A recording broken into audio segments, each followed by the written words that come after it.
श्री कृष्ण कहते हैं संसार में आपको कई ऐसे लोग मिलेंगे जो आपको बताएंगे कि क्या करना है, किंतु उससे भी अधिक महत्वपूर्ण बात यह है कि क्या नहीं करना है। आज मैं आपको ऐसे ही 3 बातें बताने वाला हूं जो आपको जीवन में नहीं करनी है। पहली बात, आनंद में कभी वचन मत दो। आनंद आपके तर्क को हर लेता है और फिर आनंद में दिया गया ये वचन बाद में गले की फांस बन जाता है। दूसरी बात, क्रोध में उत्तर मत दो। क्रोध आपके विवेक को खा जाता है, भविष्य दृष्टि को बाधित कर देता है और फिर कुछ क्षण के लिए आया ये क्रोध, इसमें दिया गया उत्तर बाद में जीवन भर के लिए प्रश्न बन जाता है। और तीसरी बात, कभी भी दुख में निर्णय मत लो। दुख आपके सोचने समझने की क्षमता को सीमित कर देता है और दुखी मन से लिए गए निर्णय सदा दुख ही देते हैं। सच कहा जाए तो वचन, उत्तर और निर्णय कभी भी जीवन में सोच विचार करके ही लेने या देने चाहिए। सोच विचार करके कार्य करोगे तो इस संसार में किसी भी समस्या का हल बहुत आसानी से प्राप्त कर लोगे। श्री कृष्ण कहते हैं भगवान को हम जब तक शरीर से याद करते हैं तब तक भगवान हमारे प्रतिरूप में बात नहीं करते। जब तक हम ईश्वर को अपने मन में बसाकर उन्हें सच्चे दिल से याद नहीं करेंगे तब तक भगवान खुद हमारे प्रत्यक्ष नहीं आएंगे, क्योंकि भगवान सिर्फ उन्हीं लोगों के साथ रहते हैं जो उन्हें सच्चे दिल से मानते हैं, उनका आदर सम्मान करते हैं। इसलिए श्री कृष्ण अर्जुन को बताते हुए कहते हैं अगर हम भगवान को सच्चे मन से याद करते हैं तो भगवान हमारा साथ जरूर देते हैं, हमारे अंदर एक सकारात्मकता भर देते हैं और एक नई ऊर्जा का निर्माण करते हैं, जिससे हम अपने जीवन को सफलता के मार्ग पर खड़ा कर देते हैं और भगवान उन्हीं का साथ देते हैं जो उन्हें मन से चाहते हैं। श्री कृष्ण कहते हैं अगर हमारे अंदर शिष्टता और सदाचार स्नेह का प्रेम भाव होगा तो हम लोगों को ज़्यादा अच्छी तरह से समझ पाएंगे, उनसे अच्छा व्यवहार रख पाएंगे, हम समाज का भला कर पाएंगे, लोगों में अच्छी सीख दे पाएंगे, लोगों को भलाई करने के लिए प्रेरणा दे पाएंगे। अगर हमारे अंदर सदाचार और प्रेम भाव की भावना होती है तो पूरी दुनिया हमारे साथ होती है, पूरी दुनिया हमारे लिए खड़ी रहती है, क्योंकि हम जितना ज़्यादा प्रेम भाव लोगों के प्रति रखेंगे उतना ही प्रेम भाव लोग हमें देंगे। प्रेम भाव से दुनिया का अस्तित्व है और प्रेम भाव से ही दुनिया का विनाश है। प्रेम भाव के बिना जीवन असंभव है, क्योंकि अगर लोगों के बीच प्रेम भाव नहीं होगा तो लोग एक दूसरे को कभी नहीं समझ पाएंगे, एक दूसरे में ईर्ष्या की भावना को पैदा करके इस पूरी सृष्टि का विनाश का कारण बनेंगे। श्री कृष्ण कहते हैं क्रोध को पी जाना ही बेहतर है, क्योंकि हमें जब क्रोध आता है तो काफ़ी सारा नुकसान कर देता है। गुस्सा हमें आता है पर हम उस गुस्से को उतारते किसी और व्यक्ति पर है, जिससे दोनों की मध्य बुराई की भावना उत्पन्न होती है। इसलिए श्री कृष्ण ने क्रोध को बहुत ही खराब माना है और कहा है कि व्यक्ति को क्रोध नहीं करना चाहिए। उसको अगर किसी बात पे क्रोध भी आ रहा है तो उस बात को वह शांतिपूर्वक सुने, समझे और उस परिस्थिति को देखकर उसमें सुधार करे, ना कि क्रोध करे। क्रोध एकमात्र ऐसा जरिया नहीं है, क्रोध से कुछ भी हासिल नहीं होता है, ना ही कुछ सुधार होता है, क्रोध से सब कुछ बर्बाद होता है। इसलिए क्रोध ना हम कभी करें ना करने दें। इस बात को अगर जीवन में अपना लिया तो आप लोगों को कुछ नए नज़रिए से देखेंगे, जिससे एक नई ऊर्जा उत्पन्न होगी और इस ऊर्जा से आपके जीवन पर बहुत ही गहरा प्रभाव पड़ेगा और आपकी ज़िंदगी काफ़ी हद तक निखर कर सामने आएगी। श्री कृष्ण कहते हैं जिंदगी में त्याग बहुत अहम भूमिका निभाता है। जो व्यक्ति त्याग करना जानता है वह अपने जीवन में वह सब कुछ पा लेता है जिसकी वह चाह रखता है। वह ऐसे मुकाम पर पहुंच जाता है जहां पर कभी वह जाने की सिर्फ सोचा करता था। ऐसे मुकाम को हासिल करने के लिए हमें अपनी ज़िंदगी में काफ़ी कुछ छोड़ना पड़ता है। हमें अपने ऐशो आराम और अपनी रोज़मर्रा की ज़िंदगी को छोड़कर कुछ ऐसी ज़िंदगी को अपनाना पड़ता है जिसको हम कभी जीना नहीं चाहते, पर उस ज़िंदगी को जीकर हम अपने आने वाली ज़िंदगी को इतना बेहतर बना लेते हैं कि पूरा जीवन सफल हो जाता है। इसलिए श्री कृष्ण कहते हैं जीवन में त्याग करते रहना जरूरी है। अगर हम त्याग नहीं करेंगे तो इस जीवन का कोई उद्देश्य नहीं रहेगा। जीवन में त्याग करना जरूरी है। त्याग से हमारे खुद में परिवर्तन होता है और ज़िंदगी में सुधार होता है, इसलिए त्याग करते रहना चाहिए। श्री कृष्ण कहते हैं हमारे कर्म ही हमारा परिणाम होता है, क्योंकि जैसे करनी वैसी ही भरनी। जैसा हम कर्म करेंगे वैसा ही हम पाएंगे।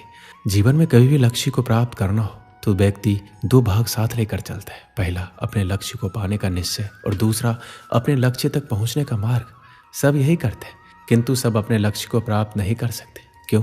क्योंकि लक्ष्य न मिल पाने की स्थिति में व्यक्ति को कुछ बदलना होता है। कुछ अपना निश्चय बदल लेते हैं, कुछ अपना मार्ग। जो अपना मार्ग बदल का प्रयास करते हैं उन्हें सफलता प्राप्त हो ही जाती है, किंतु अपना निश्चय बदलने वाले सफलता का स्वाद कभी नहीं चख पाते। इसलिए अपना निश्चय कभी मत बदलिए, क्योंकि निश्चय खो देने पर चंद्रमा भी पूर्णिमा के दिन ग्रहण पा जाता है। अपना निश्चय बनाए रखें, आपको सफलता अवश्य मिलेगी। श्री कृष्ण कहते हैं हमें अपने परिश्रम पर विश्वास रखना चाहिए। अगर हम अपने परिश्रम पर विश्वास रखेंगे तो हम कभी भी हार का सामना नहीं करेंगे। अगर हम अपने कर्म, परिश्रम, मेहनत पर अटूट विश्वास रखकर उसमें कायम रहेंगे तो हमें उससे बहुत अच्छे परिणाम मिलेंगे। वह परिणाम आपको जीवन जीने में बहुत आसान होंगे, क्योंकि एक परिश्रम ही है जो एक रंग को राजा बना देता है और राजा को रंग बना देता है। अगर आप परिश्रम और सही निर्देश और सही दिशा में काम करते हैं तो जीवन में सफल होना पक्का ही है।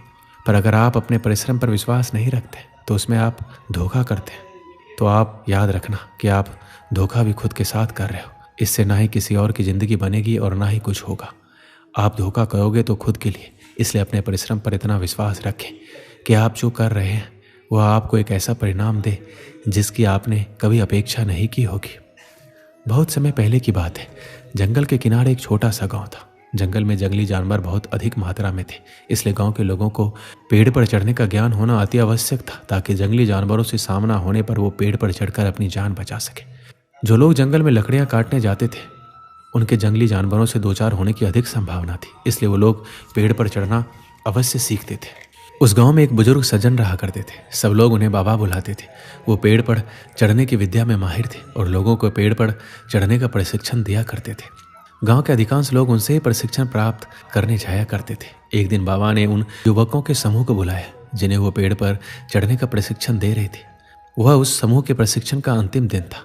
बाबा उन्हें एक पेड़ के पास ले गए। वह एक ऊंचा और चिकना पेड़ था जिस पर चढ़ना बेहद कठिन था।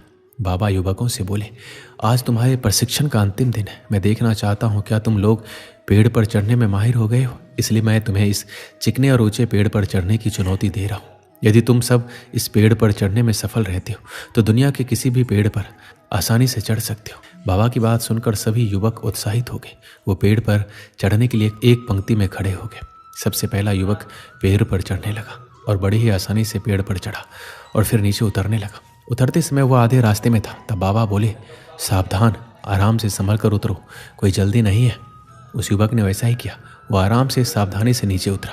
उसके बाद एक एक करके सारे युवक पेड़ पर चढ़ने लगे। जब वो पेड़ पर चढ़ते तब तो बाबा उन्हें कुछ नहीं कहते, लेकिन जब वो पेड़ से उतरते समय आधे रास्ते पर होते या बस नीचे पहुंचने वाले होते तो बाबा कहते हैं, सुनो, आराम से, थोड़ा संभल कर और पूरी सावधानी से उतरो, किसी प्रकार की कोई जल्दी नहीं है। सभी युवकों ने बाबा की बात मानी और पेड़ पर चढ़कर नीचे उतरने में सफल हुए। सब बड़े खुश थे, लेकिन एक बात उन्हें खटक रही थी और ये थी, बाबा ने उन्हें पेड़ से उतरते समय ही सावधान रहने को क्यों कहा, पेड़ पर चढ़ते समय क्यों नहीं। उन्होंने बाबा से पूछ लिया, बाबा, इस पेड़ की सबसे ऊपरी शाखा पर चढ़ना सबसे कठिन था, लेकिन आपने उस पर चढ़ते समय हमें संभल कर रहने को नहीं कहा। लेकिन पेड़ से उतरते समय जब जमीन की दूरी बहुत कम रह गई थी तब आपने हमें संभल कर और सावधान रहने को कहा, ऐसा क्यों।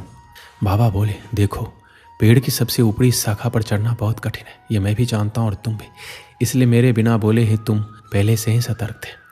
ऐसा हर किसी के साथ होता है। कार्य के प्रारंभ में सब सतर्कता से ही आगे बढ़ते हैं, किंतु सतर्कता और सावधानी में चूक तब होती है जब हम मंजिल के समीप होते हैं। तब हमें लगने लगता है कि हमारा काम तो पूरा होने को है, मंजिल अब दूर नहीं, और वहाँ हमारा ध्यान भटक जाता है और हम गलती कर जाते हैं।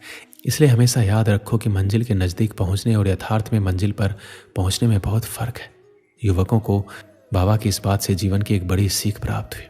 हमारे जीवन में भी कई बार ऐसा होता है, किसी काम को पूरा करने के कगार पर होकर भी हम उसे पूरा नहीं कर पाते। अंतिम क्षणों में कुछ गड़बड़ हो जाती है और हम पछताते रह जाते हैं। अंतिम क्षणों की जरा सी असावधानी से हमारा पूरा काम बिगड़ जाता है। इसलिए ऐसा होता है क्योंकि मंजिल के करीब पहुंचकर हम अपना धैर्य खो देते हैं। धैर्य खोने के बाद हमसे चूक हो जाती है। इसलिए जब तक मंजिल तक ना पहुंचे धैर्य बना कर रखें। कार्य के प्रारंभ में जितना धैर्य और सावधानी आवश्यक है, कार्य समाप्ति तक भी आवश्यक है। इसलिए कार्य पूर्ण होने तक धैर्य ना खोए, उतना ही सावधान रहे जितने प्रारंभ में रखते हैं। कहीं धैर्य खो देना लक्ष्य खो देने का कारण ना बन जाए। दोस्तों, इस वीडियो में बस इतना है। मिलते हैं अगले वीडियो में। अपना ख्याल रखिएगा। जय श्री कृष्ण।